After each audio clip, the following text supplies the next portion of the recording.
welcome to our daily news program, broadcast to you live here on Canal Algérie. Coming up next. President Abdelmajid Tebboune holds discussions with the Minister of Interior of the Kingdom of Saudi Arabia, Emir Abdulaziz bin Nayef bin Abdulaziz Al Saud, along with an extended meeting to the accompanying delegation.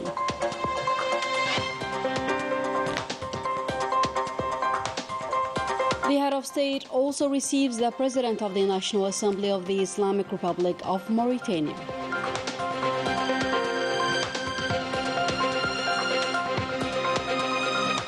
The principles of the Algiers Charter adopted in the final declaration of the third G77 plus China summit, with Prime Minister representing the President of the Republic.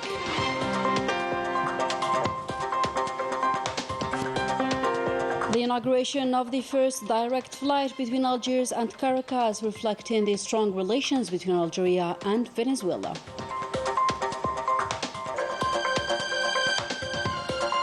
And abroad, revelations in the Sahara Escobar case. Moroccan journalist Badr Al-Eidoudi unveils influential figures close to the Moroccan royal palace and officials involved in drug trafficking.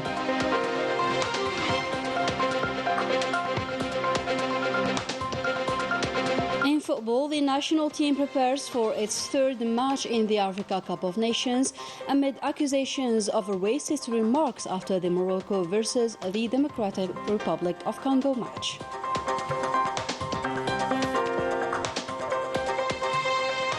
Welcome again. First of all, the President of the Republic, Abdelmajid Tebboune, received today the Interior Minister of the Kingdom of Saudi Arabia, Emir Abdulaziz bin Nayef bin Abdulaziz Al Saud. The head of state then held extensive discussions with the accompanying Saudi delegation. The audience took place in the presence of the Principal Private Secretary of the Presidency, Boualam, and the Interior Minister, Brahim Merad.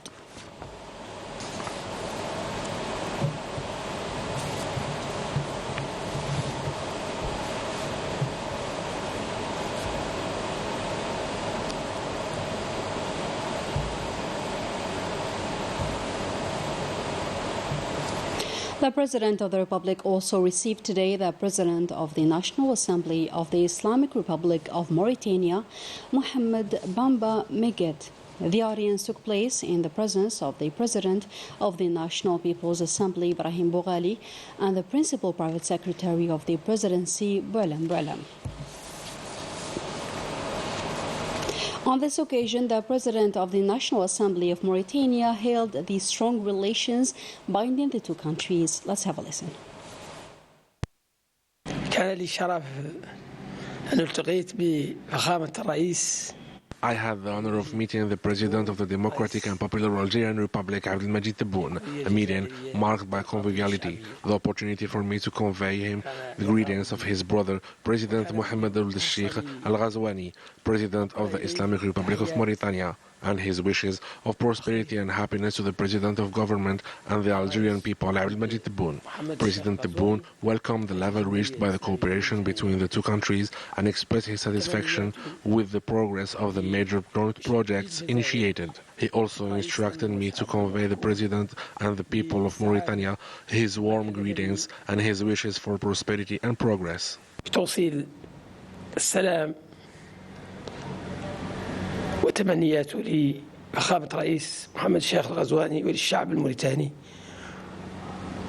وأتمنى لهم السعادة والازدهار والتقدم. وشكرا. In a new development, and as tasked by the President of the Republic, the Foreign Affairs and National Community Abroad Minister Ahmed Attaf landed in New York City in order to take part in a high-level meeting of the Security Council scheduled for tomorrow, a meeting devoted to the Palestinian cause as part of the ongoing international efforts to stop the Zionist aggressions in Gaza via a permanent ceasefire. And in another topic, the third G77 plus China summit wound up today in the Ugandan capital, Kampala, with Prime Minister Nadir Al-Arbawi representing the President of the Republic. The summit culminated with the adoption of the Algiers Charter, which 6 years ago laid out principles of unity, complementarity, solidarity, and mutual assistance among southern countries. The final document reiterated the support of the right to self-determination, addressing the coinciding 60th anniversary. It recalled the inaugural ministerial meeting in Algiers in October of 1964. The president's speech read out by the Prime Minister emphasized the need for economic cooperation and integration within the group to maintain unity in international organizations. He called for a collective approach to address challenges in food security, climate change, and energy, highlighting Algeria's commitment to hosting the 7th Summit of Heads of State and Government of the Gas Exporting Countries Forum in March of 2024, aiming to make it a decisive turning point for the forum and reinforce sovereign rights over resources. Following the decision of the President of the Republic to promote 7 municipalities to the status of delegate provinces, the Minister of Interior Brahim Merad supervised the installation of the new governor of Berika. The minister also inspected and inaugurated several development projects in the region. Yassine Hamdi reports. Promoted to delegated province, Berika has a significant economic potential, especially in agriculture. Its several assets and its geographic position are important factors capable of turning this region into a center of excellence in different fields. Berika has great social, cultural and economic potentials. This region is also famous for its 1,475 martyrs who sacrificed their lives during the Revolution of the National Liberation. This long-awaited promotion will bring the administration closer to the citizens who had to cross 100 to 130 kilometers for any administrative formality. The inspection visit of the Minister of the Interior, local authorities and regional planning is part of the approach that aims for a better exploitation of the region's potential. On this occasion, Brahim Merad inaugurated the 5,000 cubic meters water tank and 1,000 pedagogic places at Colonel Sil Hawass University Center. As young people, we aspire to improve our socio-economic living conditions with the creation of new jobs in the region.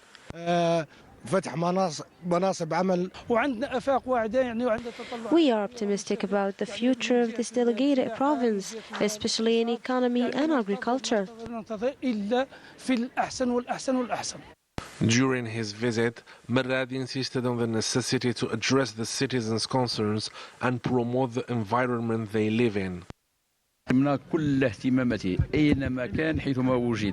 It's important to put the citizen in the center of the decisions. This is why we achieved great projects. Thanks to the efforts deployed by the local authorities, the delay has been cut up and the gaps have been filled in order to improve the living conditions of the citizens, especially in this delegated province that seems to have a great potential to move forward and start its development process. The promotion of Berika to the rank of delegated province will encourage the creation of important development projects in different sectors, which will help the region to exploit its potential and its assets. And an aircraft belonging to the Venezuelan airline arrived last night at Houari Boumediene International Airport, marking the inaugural direct flight connecting Algiers and Caracas. This flight embodies the agreement reached by the president of the two countries during the state visit of the Algerian president to Venezuela. The aircraft carried an important Venezuelan delegation, warmly welcomed by an Algerian ministerial delegation, gathering the transport minister, Mohammed, the Minister of Agriculture, Youssef Sharfa, the General Director of Algérie, the President of the Algerian Red Crescent, and a representative from the Ministry of Foreign Affairs.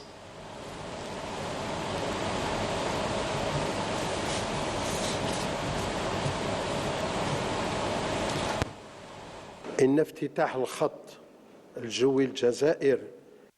The inauguration of the airline between Algiers and Caracas testifies to the strong historical links between Algeria and Venezuela and aims to promote bilateral cooperation on a par with the quality of the political dialogue between the two countries. هام لتعزيز التعاون الثنائي. Este vuelo inaugural abre las puertas de todos los latinoamericanos. The airline inaugurated today also opens the doors to bilateral cooperation with other countries in Latin America, Central America, and the Caribbean, where representatives of Arab, African, and even Asian countries are based, bringing our continents closer together. It will also facilitate people-to-people communication from Algiers International Airport, which is crucial for us in the region. Still with the Algerian-Venezuelan cooperation, the Minister of Agriculture, Youssef Sharfa, received today the Venezuelan Minister of Agriculture and Lands, Wilmar Castro Stoleldo. The two parties tackled the state of bilateral cooperation and the means to further consolidate them. For his part, the Minister of Tourism, Mukhtar Didouche, received his Venezuelan counterpart, Ali Padron. The two sides discussed the necessity to reinforce cooperation in the tourism sector, notably after the inauguration of the new direct airline between the two capitals. The Venezuelan aircraft which landed yesterday carried aid destined for the Sahrawi refugee camps. It included aid of the Venezuelan authorities, which the Algerian Red Crescent will deliver to the Sahrawi people, an initiative which aims to support the Venezuelan, which shows the support of the Venezuelan state for the right of the Sahrawi people to self-determination. The Sahrawi struggle for freedom has evolved over time towards the building of state institutions. The Sahrawi National Council was created 49 years ago, one of the main milestones in the political structuring of Western Sahara. Najah Diyar with the full story. The Sahrawi National Council, which was established on November 28, 1975, has had considerable legislative experience and has passed through decisive historical stages in the development of the Sahrawi political consciousness. Sahrawi parliamentary action has developed through the legislative period. The National Council has evolved in terms of membership and currently has 53 members, of whom 43% are women. It is divided into 7 committees. As a result, the National Council has a great deal of experience, which enables it to work with the executive, such as the government.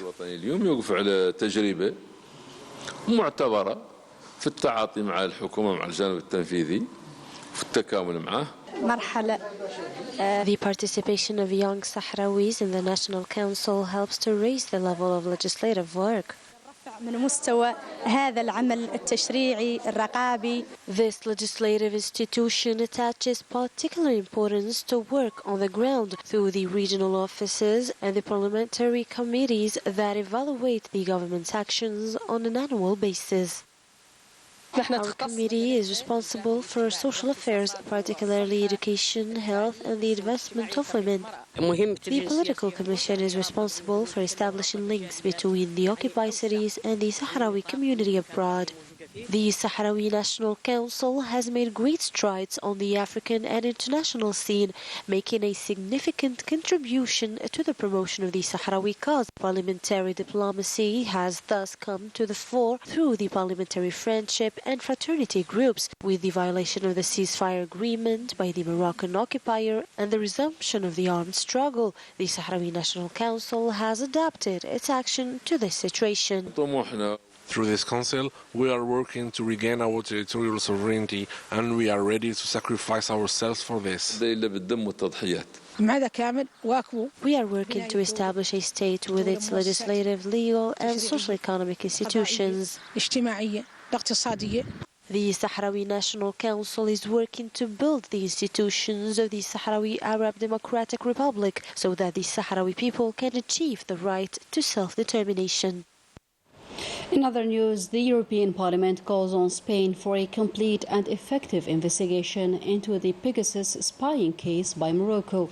The inquiry aims to elucidate all instances of espionage using the software owned by the Zionist company NSO, including the 47 cases related to the Catalan independence movement.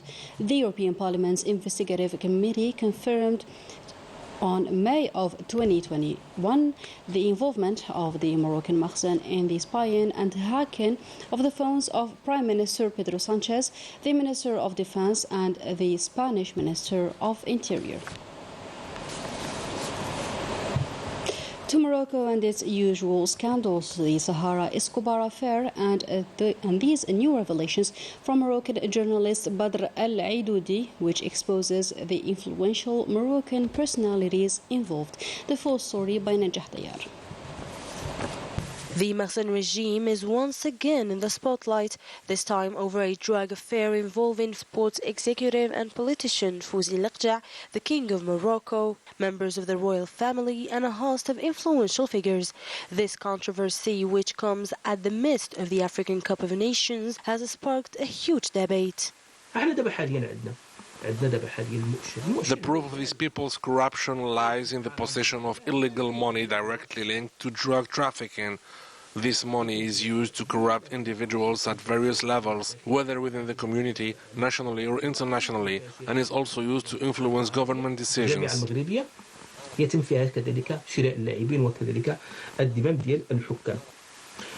And according to Badr al-Aidoudi, a Moroccan journalist and activist based in Spain, a number of prominent figures are directly linked to the Sahara Escobar affair, which broke in 2019. Among the names mentioned are the King's sister, Councillor Fouad Ali El-Hima, and the President of the Royal Moroccan Football Federation.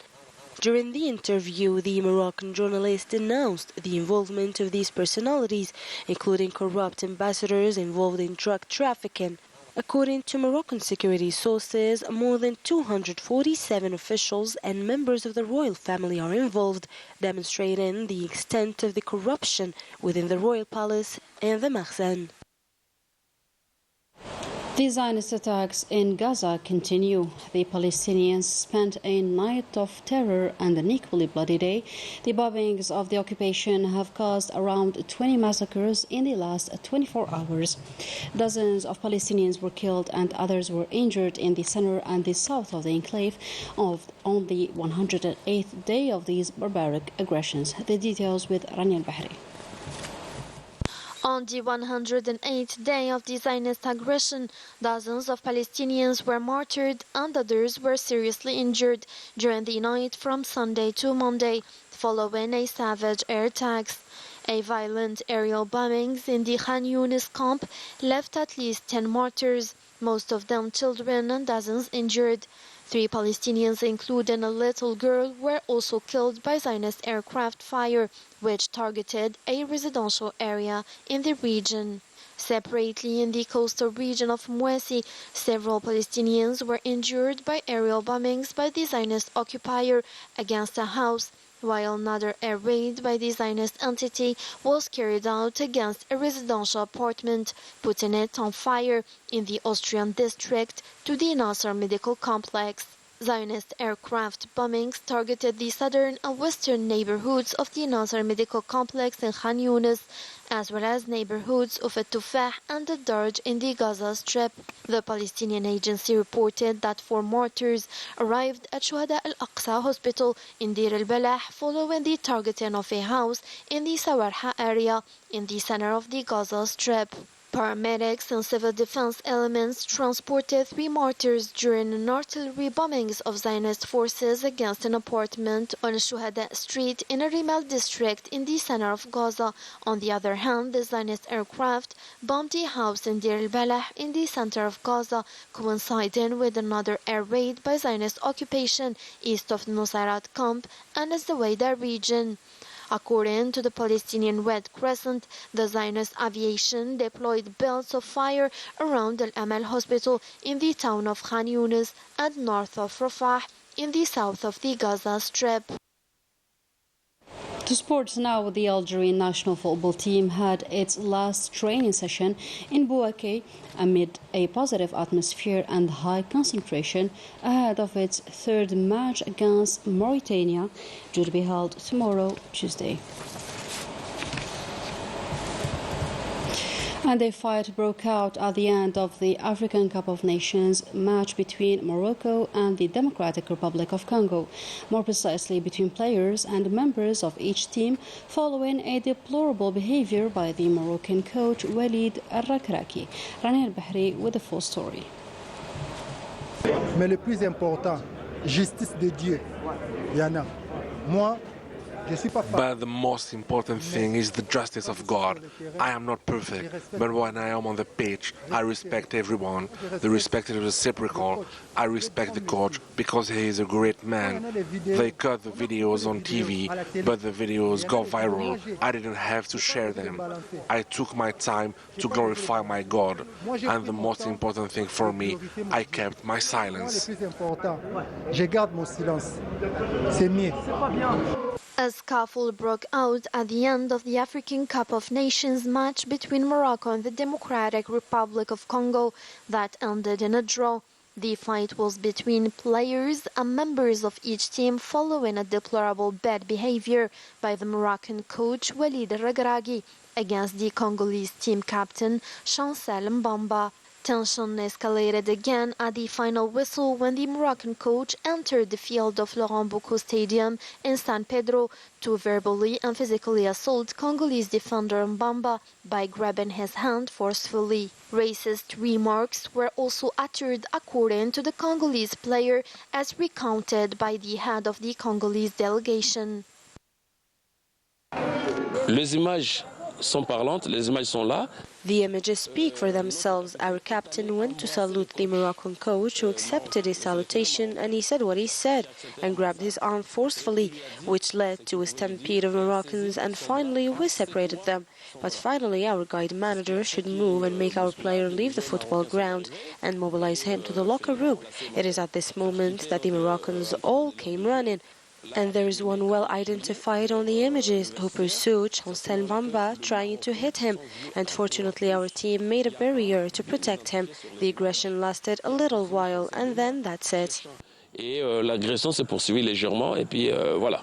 The atmosphere was intense, especially when returning to the locker room, where the images of the camera of the entrance show in particular the Moroccan striker Youssef Al-Nasri throwing himself on Mbamba before being held from his jersey by the goalkeeper and members of the refereeing body. Tensions didn't ease after the match, since an avalanche of harsh attacks of racist nature swept against the players of the Democratic Republic of Congo in a context which should underlay brotherhood between fans from the same continent. And today the Congolese Football Federation was quick to react, since a press release was issued and a message of indignation from FECOFA following the racist insults and assaults on Captain Chancel Mbeya Mongolu, and the Federation reserves the right to use all means of protest, by referring in particular to the disciplinary authorities of the African Football Confederation. And with that, we come to the end for today's program. Thank you for tuning in.